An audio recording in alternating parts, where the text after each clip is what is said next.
नमस्कार। आज जिस विषय पर मैं बात कर रही हूँ वह है वित्तीय हिंदी।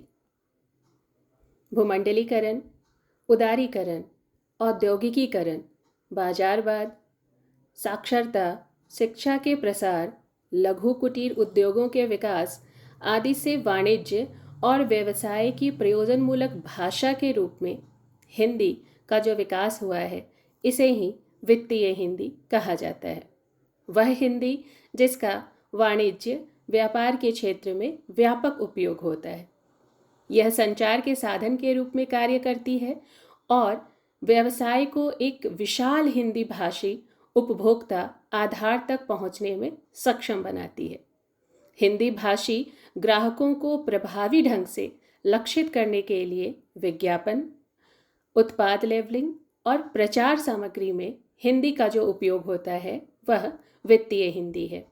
वाणिज्य व्यापार की हिंदी जिसमें मुख्यतः मंडियों की भाषा, सराफ की भाषा, दलालों की भाषा, सट्टा बाजार की भाषा इत्यादि शामिल हैं। कार्यालय हिंदी जिसमें विभिन्न कार्यालयों तथा प्रशासन से संबंधित भाषा रूप आते हैं। उसी तरह से वाणिज्य उस क्षेत्र को कहते हैं जिसमें व्यापार, व्यवसाय, आयात, निर्यात, बैंकिंग जैसी कई गतिविधियां शामिल होती हैं। इनमें जिस भाषा का प्रयोग किया जाता है वह भाषा साहित्यिक भाषा से विशिष्ट भाषा होती है। वित्त की भाषा की शब्दावली विशिष्ट होती है। जैसे हम प्रयोग में लाते हैं दाल उछली, काबुली चने में उछाल, सोना गिरा, चांदी चढ़ी, रुपया गिरा। वाणिज्यिक क्षेत्र में हिंदी भाषा का प्रयोग का क्षेत्र जहाँ काफ़ी विस्तृत है, वहीं वह लोकप्रिय भी है। वाणिज्यिक क्षेत्र के अंतर्गत व्यापार, वाणिज्य, व्यवसाय, बैंकिंग, शेयर बाजार, बीमा, परिवहन, आयात, निर्यात जैसे कई क्षेत्र आते हैं। इन क्षेत्रों में विषय एवं संदर्भ के अनुसार पारिभाषिक शब्दावली तथा भाषिक संरचना का प्रयोग किया जाता है। इन क्षेत्रों से संबंधित शब्दावली निश्चित होती है तथा इन क्षेत्रों में वह निश्चित अर्थ में प्रयुक्त होती है। जिस तरह से मैंने कहा कि चांदी चमका, सोना गिरा या सोने में उछाल, अरहर सुस्त, काबुली चना उछला, इस तरह की जो भाषा है वो वाणिज्य व्यापार के क्षेत्र में एक अलग अर्थ को समेटती है। वाणिज्यिक क्षेत्र जो है उसके अंतर्गत आयात, निर्यात और शेयर बाजार में प्रयुक्त होने वाली भाषा विशिष्ट तरह से आती है और यह जन सामान्य की समझ से थोड़ी परे होती है। वित्त एवं वाणिज्य की जो भाषा है उसकी जो वाक्य रचना है वह साहित्यिक वाक्य रचना से भिन्न होती है। आजकल वित्त एवं वित्तीय कारोबार इससे जुड़ी गतिविधियों का महत्व बढ़ता ही जा रहा है। यही बात है कि वित्तीय हिंदी का जो भाषिक प्रयोग है वह भी बढ़ता जा रहा है और इसके बारे में जानकारी इकट्ठा करना भी जरूरी होता जा रहा है। चूँकि हिंदी में रोजगार की जो अपार संभावनाएं हैं, आज के इस भूमंडलीकरण के दौर में हिंदी ने अपनी दस्तक दी है विश्व के लगभग सभी देशों में और वाणिज्य व्यापार में। लगभग 70 करोड़ लोग जो हैं वो अपने दैनिक जीवन में हिंदी भाषा का प्रयोग करते हैं और हिंदी को हमारी राजभाषा माना गया है। हिंदी के द्वारा हम शिक्षा, राजनीति, इतिहास, विज्ञान, वाणिज्य आदि सभी क्षेत्रों में रोजगार प्राप्त कर सकते हैं। हिंदी भाषा को देश में बेहतर स्थान मिल रहा है। आज भी अंग्रेजी को ज़्यादा अहमियत मिलती रही है, लेकिन फिर भी हिंदी का जो स्थान है भाषिक स्तर पर, बोलने वालों की स्तर पर, वह विशिष्ट है। विद्यार्थी नवीन साहित्य का सृजन करेंगे तो हिंदी भाषा सुदृढ़ होगी और अगर उसका वाणिज्य व्यापार में प्रयोग करते हैं तो इस बात का यह प्रमाण है कि हिंदी कितनी सामाजिक रूप से समृद्ध है। और इसके प्रभावशीलता को भी हम देखते हैं जब विज्ञापनों की भाषा के रूप में हिंदी का प्रयोग किया जाता है। साहित्य सृजन की क्षमता जो है विकसित होने से हिंदी भाषा की सुदृढ़ता होती है और वाणिज्य में प्रयोग से इसकी सामाजिक रूप से जो परिनिष्ठ स्वरूप जो हमारे सामने आता है वह एक मजबूत स्थिति उसकी दिखती है। और जो डॉक्टर ओम प्रकाश शास्त्री का कहना है कि वर्तमान में नई पीढ़ी में विद्यार्थियों में साहित्य के पठन पाठन के साथ सृजन की जो रुचि है वह जिस तरह से घटती जा रही है, इसके फलस्वरूप समाज में हिंदी भाषा कमज़ोर पड़ रही है। लेकिन सृजन की भावना को प्रबल करना होगा और वित्तीय हिंदी जो है उसके प्रयोग के लिए हमें पारिभाषिक शब्दावली का उपयोग करना होगा।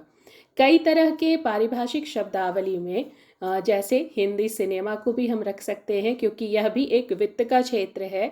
हिंदी का प्रयोग यहाँ भी अच्छी तरह होता है और रोजगार के एक बड़ा स्रोत है यहाँ हिंदी सिनेमा, जिसमें साहित्य लेखन भी आता है, प्रयोजनमूलक हिंदी भी है, अनुवाद हिंदी है, व्यावसायिक हिंदी है, संगणक हिंदी है। इन सब में रोजगार की अपार संभावनाएं हैं और यदि हम हिंदी को आत्मसात करेंगे तो निश्चित रूप से हमें अच्छा रोजगार प्राप्त होगा। और जिस भाषा का प्रयोग हम करते हैं वह साहित्यिक भाषा से विशिष्ट भाषा होती है, उसी तरह से वित्त की जो भाषा है उसकी जो शब्दावली है वह विशिष्ट होती है। जैसा कि प्रयोग हमने सुना कि सोना गिरा, चांदी चढ़ी। वाणिज्य की भाषा में जिस शब्दावली का प्रयोग किया जाता है वह शब्दावली आम जीवन में प्रयोग नहीं की जाती है। तो वित्त और वाणिज्य व्यापार के क्षेत्र में जो हिंदी है उसका निरंतर विकास हो रहा है और इसकी उपयोगिता भी दिन प्रतिदिन बढ़ती जा रही है, क्योंकि हिंदी भाषी क्षेत्र जो है उसका धीरे धीरे जो विकास हो रहा है उसकी वजह से वित्तीय हिंदी का भी विकास हमें नज़र आ रहा है। और इसका कारण यह भी है कि इस क्षेत्र का संबंध समाज के सभी वर्गों से है। जो सबसे बड़ा हिंदी भाषी वर्ग है उसके लिए विज्ञापन बनाते समय, उसके लिए वित्तीय शब्दावली बनाते समय हिंदी भाषा को मद्देनज़र रखते हुए जो सबसे ज़्यादा बोली जाती है, संपर्क भाषा के रूप में सर्वाधिक समृद्ध भाषा है, इसकी एक शब्दावली का निर्माण किया गया और एक महत्वपूर्ण शब्दावली वित्तीय शब्दावली के रूप में हिंदी की आज हमारे सामने है। यह एक क्षेत्र तक सीमित नहीं है, इसमें अंतर्राष्ट्रीय मानकों का भी प्रयोग होता है। व्यापार आदि के लिए हमेशा से एक ऐसी संपर्क भाषा की आवश्यकता पड़ती है जो आपसी संप्रेषण में सहायक हो। हिंदी जो है वो काफ़ी समय से देश की संपर्क भाषा के रूप में बाहर में भी प्रयुक्त हो रही थी और देश के भीतर भी। व्यापार के क्षेत्र में इसका काफ़ी प्रयोग किया जा रहा है और यही वजह है कि वाणिज्य व्यापार के क्षेत्र में हिंदी की जो जगह है, हिंदी का जो व्यवहार है वो पर्याप्त मात्रा में दिखाई देता है। साथ ही साथ इस क्षेत्र की जो शब्दावली है और शैली है वो काफ़ी हद तक परंपरागत भी है और इसमें नवीनता भी है। बाजार का जो समाचार है उसमें कुछ वाक्यांश जो है वो किस तरह प्रयुक्त किए जाते हैं, किस तरह उनका प्रयोग होता है, उन अभिव्यक्तियों को अगर देखें तो बाजार खामोश है, सोना उछल रहा है, चांदी लुढ़क रही है, दालें नरम हैं, तिलहन गरम है, गेहूं के दाम टूटे, जीरा फिर भड़का, सोने में सुर्खी, चांदी में तेजी। ऐसे जो उदाहरण हैं इसमें खामोश होना, उछलना, लुढ़कना, नरम होना, गरम होना, टूटना, भड़कना जैसे जो शब्दों का इस्तेमाल है वो ऐसी क्रियाएं हैं जिनका एक विशिष्ट संदर्भ है और इस क्षेत्र में इसका अर्थ भी सुनिश्चित है। तो इस क्षेत्र में संबंधित समाचारों के जो नमूने हैं वो इसलिए मैं सामने रख रही हूँ कि आप वित्तीय हिंदी का स्वरूप जो है वो समझ सकें। जैसे हल्दी 100 रुपये टूटी, वहीं मखाना 10 रुपये तेज हुआ। और जिस तरह से कारोबार कमज़ोर रहा जैसे शब्द होते हैं, बंद हुआ इस तरह शब्द होते हैं।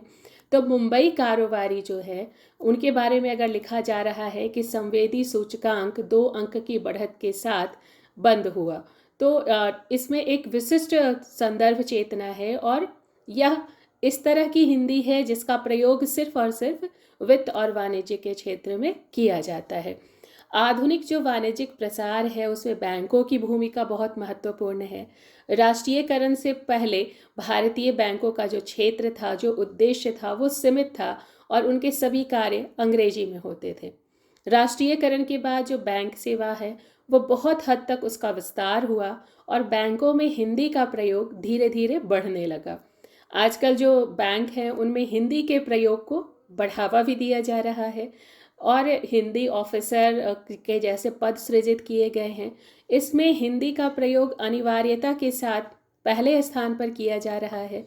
और अब आप सारे बैंक के कार्य जो हैं वो चेक आप काट सकते हैं, या फिर आप बैंक के जो प्रपत्र हैं वो भर सकते हैं हिंदी में। इन सब का प्रयोग अब आसानी से स्वीकृत हो गया है। तो प्रयोजन मूलक हिंदी का एक क्षेत्र है वित्तीय हिंदी, जिसकी अपनी विशिष्ट पारिभाषिक शब्दावली है, और इसका बैंकों में, वित्तीय अन्य क्षेत्रों में, वाणिज्य व्यापार में इसका प्रयोग होता है। और एक तरह से वित्तीय हिंदी एक स्वीकृत पारिभाषिक शब्दावली के तौर पर आज हम सबके सामने है। धन्यवाद।